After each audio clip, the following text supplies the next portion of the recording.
This is Sullivan, and I love Jross-tv. Hey, what's up, y'all? This your boy Jerrod hanging out with my dog Jay, man. He in the loop, man. He with Jeffrey Osborne tonight, man. But y'all already know, man. I ain't even got to say it, man. This cat here's just like a super drummer, man. And what we want to do is try to find out how did you get from being a cat hitting on pots and pans to playing around the world, man. Yeah, man.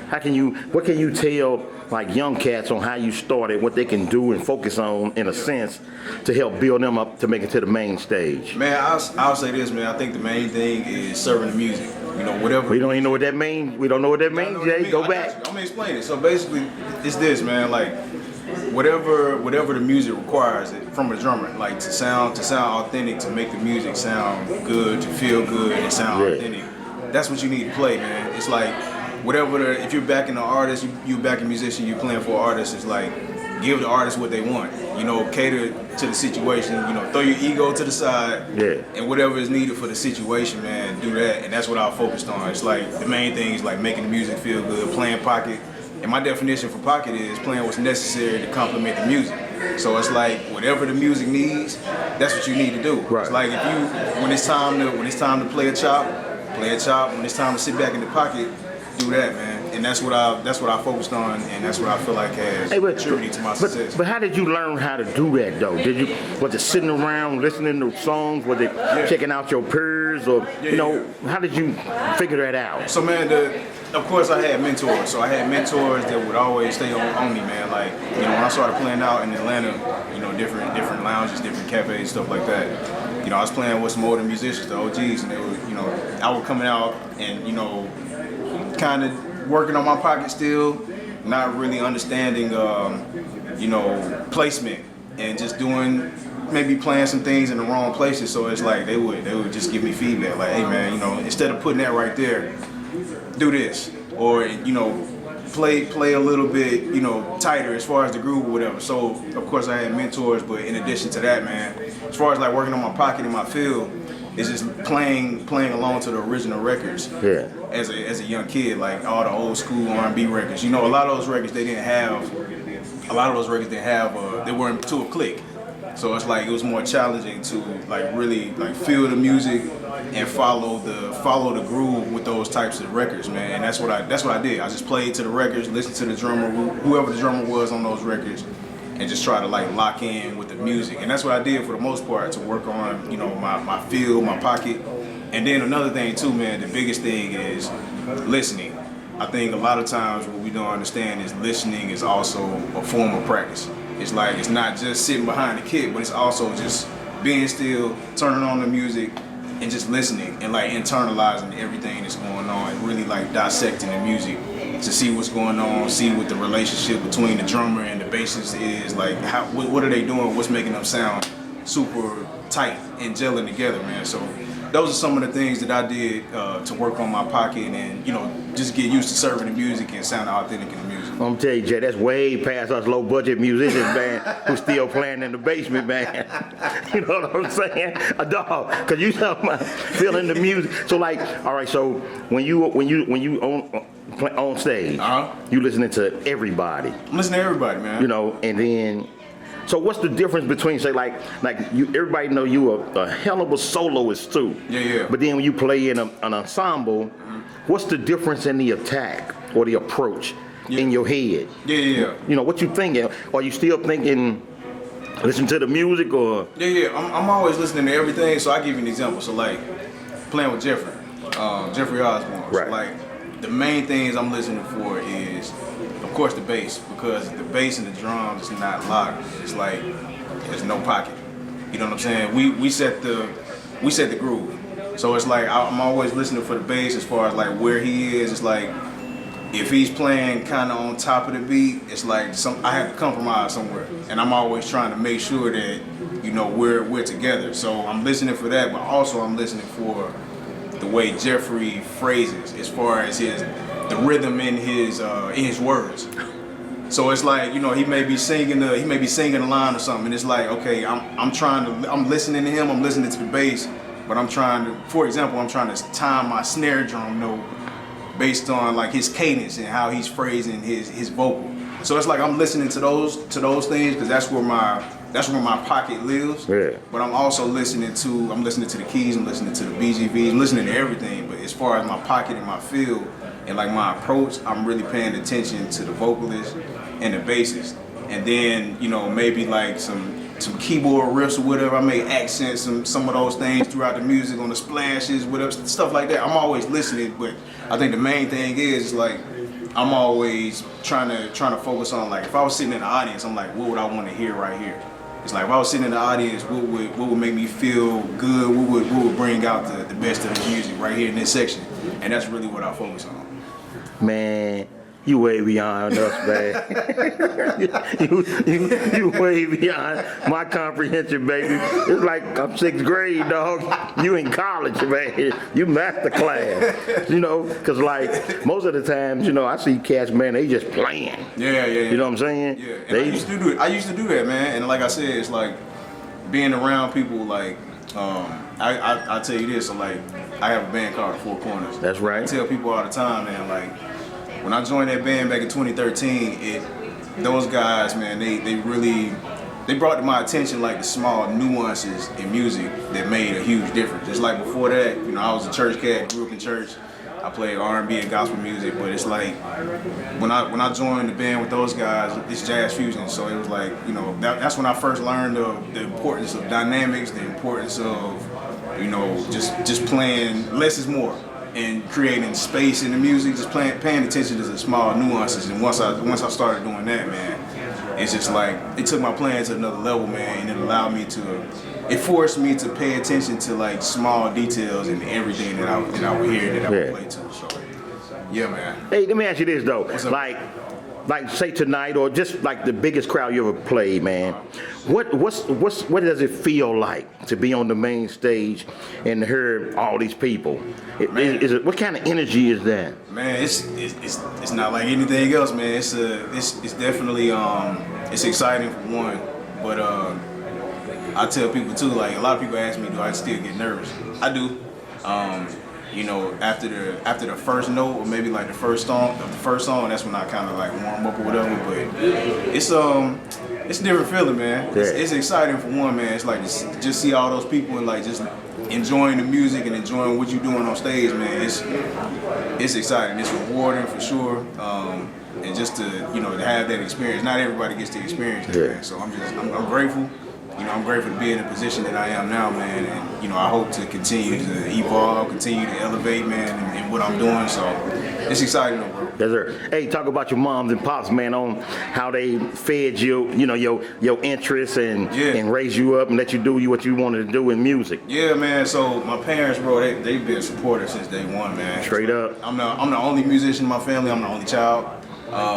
And basically, man, what they would do is like they're music lovers. So it's like when I was a kid, I'd be in my mom's kitchen. She had a radio on like all day, like playing Earth, Wind, and Fire, Gap Band, Michael Jackson. Yes, sir. All those cats, man. And then on Sundays, she playing Hezekiah Walker and John P. Key, all of them. So it's like I was exposed to all that feel good music, that groove, all that stuff, man. And that's what really sparked my interest in drumming and just pursuing music for real, man. That's where my feel and everything comes from, my approach.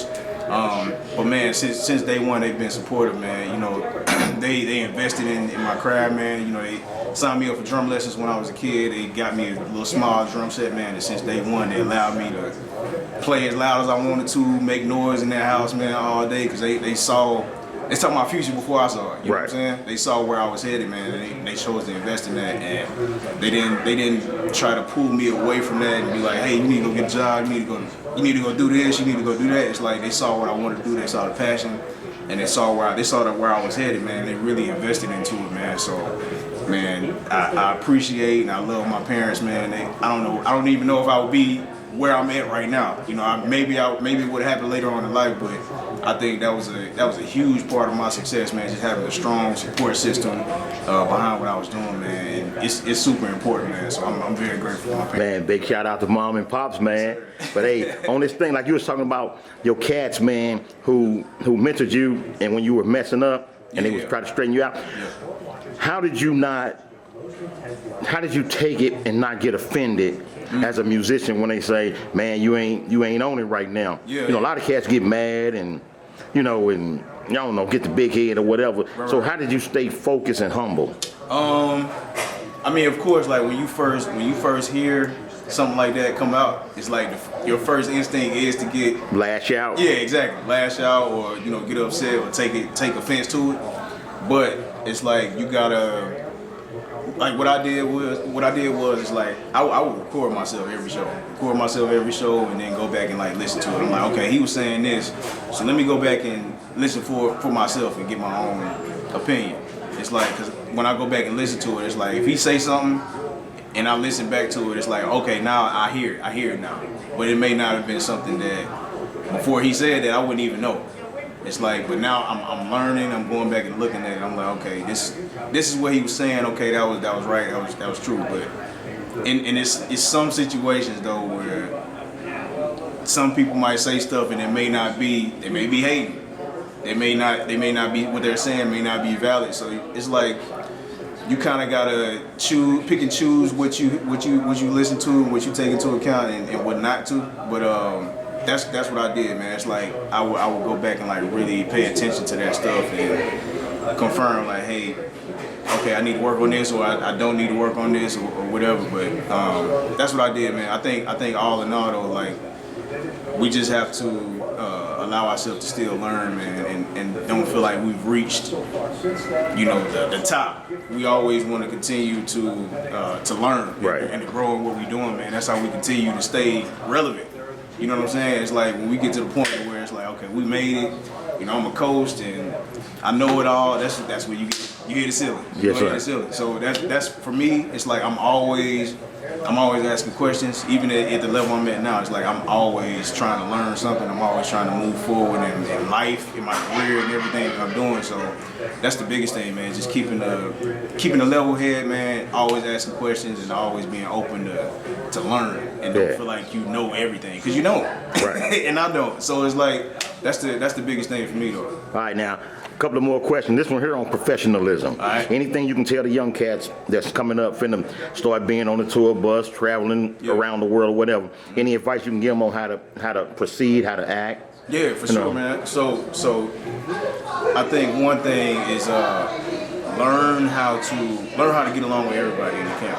So like what I've done is I'll give you an example like with Jeffrey's camp. It's like everyone in the camp has different personalities, right?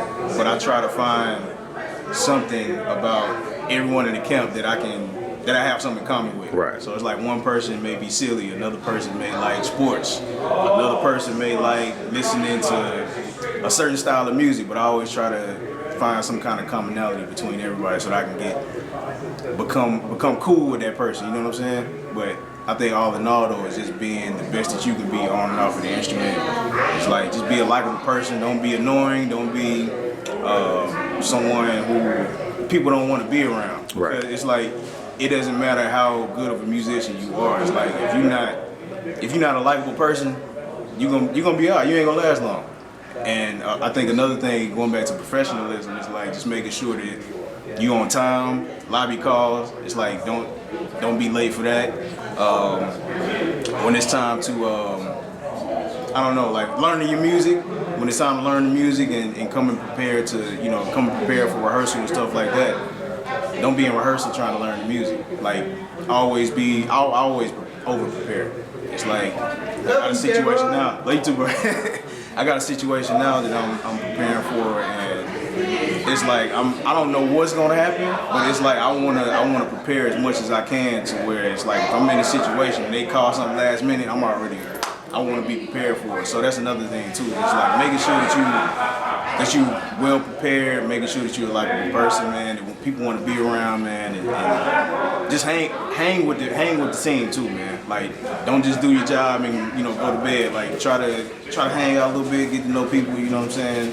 So that you can build some type of relationship with the team.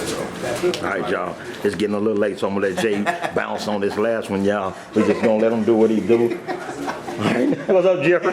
Hey, gonna let him do what he do, y'all. So, what is it that I didn't ask you that you would want people to know? And then, how can they find you, and purchase, CDs and all that type of stuff? Yeah. So one thing that you didn't ask me, and that I may want people to know is I'm going on tour in June and July for this first leg of the tour. I can't say who it is, but it's probably the biggest opportunity I've had in my career, man. It came out of nowhere, so just be on the lookout for that. I'm gonna share it at some point soon on all my accounts, and you can find me online at Sullivan. That's on Facebook, Instagram, YouTube, Twitter, Threads, all that stuff. And my website is j-rodsullivan.com. Go check out my band, The Four Corners. Go check out Jross-Sullivan Band. I got an album out called The Comeback. It's on all streaming platforms. Go check out the guys that's in my band. Joey Gonzalez on percussion, Kyle Schroeder on saxophone. He has a bunch of albums out. And The Four Corners, the rest of the guys in the band. All right, y'all, this your boy J-Rod hanging out with my dog Jay, man. He in the Lou, putting in work with Jeffrey Osborne, man. I think we finna go over to the karaoke and do a little ski-yee. That's a joke, y'all, inside joke. But anyway, we gonna let them bounce, y'all. This your boy J-Ross, man. We 15 million strong, Google repping the Lou, and we out. Peace. Peace.